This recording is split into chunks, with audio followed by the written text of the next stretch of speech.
अगर आपका सपना है कि आप भारतीय सेना में नौकरी करें, लेकिन आपको समझ में नहीं आ रहा है कि आर्मी में आखिर कौन कौन सी नौकरियां होती हैं और 10वीं और 12वीं के बाद आपके लिए कौन सा रास्ता सबसे सही रहेगा, तो यह वीडियो आपके लिए काम की है बच्चों। क्योंकि आर्मी में सिर्फ एक तरीके की नौकरी नहीं होती है। यहाँ 10वीं पास से लेकर 12वीं पास और ग्रेजुएशन करने वाले युवाओं के लिए अलग अलग कैरियर अपॉर्चुनिटी मिलती है। और सबसे अच्छी बात यह है कि हर नौकरी के लिए ऑफिसर बनना जरूरी नहीं है। तो चलिए जानते हैं भारतीय सेना में कौन कौन सी प्रमुख नौकरियां होती हैं और इसमें एंट्री कैसे मिलती है। सबसे पहले बात करते हैं 10वीं पास बच्चों के लिए।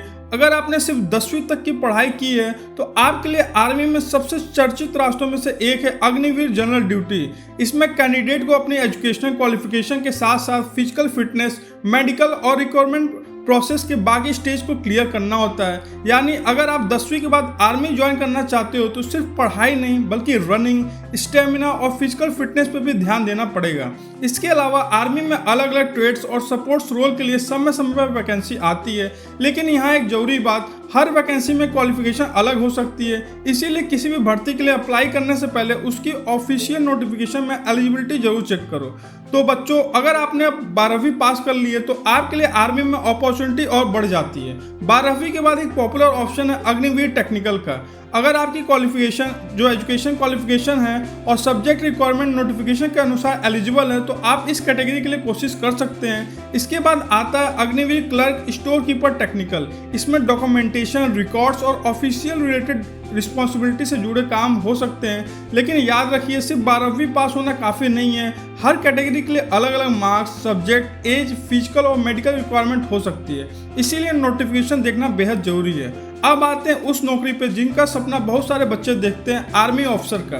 अगर आप 12वीं के बाद सीधे ऑफिसर बनना चाहते हैं तो एनडीए यानी नेशनल डिफेंस एकेडमी एक बड़ा रास्ता है।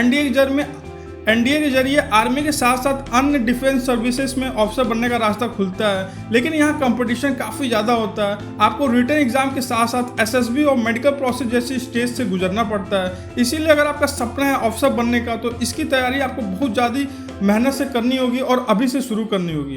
अब बात करते हैं ग्रेजुएशन के बाद आर्मी में कैसे जाएं।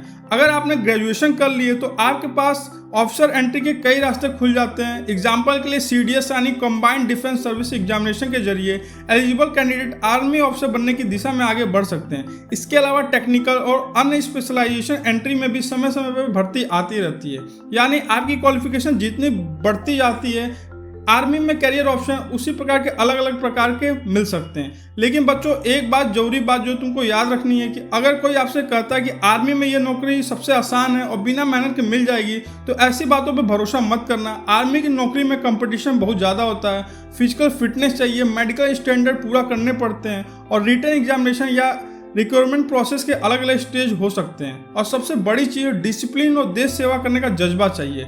इसीलिए अगर आपका सपना है आर्मी में जाने का तो आज से ही अपनी तैयारी शुरू कर दो। सुबह रनिंग की आदत डालो, अपनी फिजिकल फिटनेस इंप्रूव कीजिए और साथ ही साथ जनरल नॉलेज, करंट अफेयर्स और जिस एग्जामिनेशन की तैयारी कर रहे हो उसके सिलेबस पर ध्यान दीजिए। और एक बात हमेशा याद रखिए, आर्मी में नौकरी सिर्फ एक नौकरी नहीं होती है, यह एक जिम्मेदारी होती है। तो अगर आप 10वीं पास हो, 12वीं पास हो या ग्रेजुएशन कर चुके हो तो आपके लिए आर्मी में अलग अलग रास्ते हो सकते हैं। लेकिन आपके लिए कौन सा एंट्री सबसे सही है, यह आपकी qualification, age, subject, physical standard और उस समय की ऑफिशियल रिक्वायरमेंट नोटिफिकेशन पर डिपेंड करेगा। इसीलिए किसी भी भर्ती की जानकारी के लिए हमेशा इंडियन आर्मी की ऑफिशियल वेबसाइट और ऑफिशियल नोटिफिकेशन को ही फाइनल माने। और अगर आप चाहते हैं कि मैं अगली वीडियो में बताऊं कि 10वीं और 12वीं के बाद आर्मी में कौन सी पोस्ट के लिए कितनी क्वालिफिकेशन चाहिए, कितनी उम्र चाहिए, सैलरी कितनी मिलती है और सिलेक्शन कैसे होता है, तो इस वीडियो को जरूर लाइक करें और चैनल को सब्सक्राइब करें। क्योंकि अगली वीडियो में हम आर्मी की इन जॉब को एक एक करके पूरी डिटेल में समझेंगे। मिलते हैं बच्चों नेक्स्ट वीडियो में, तब तक thank you and have a nice day.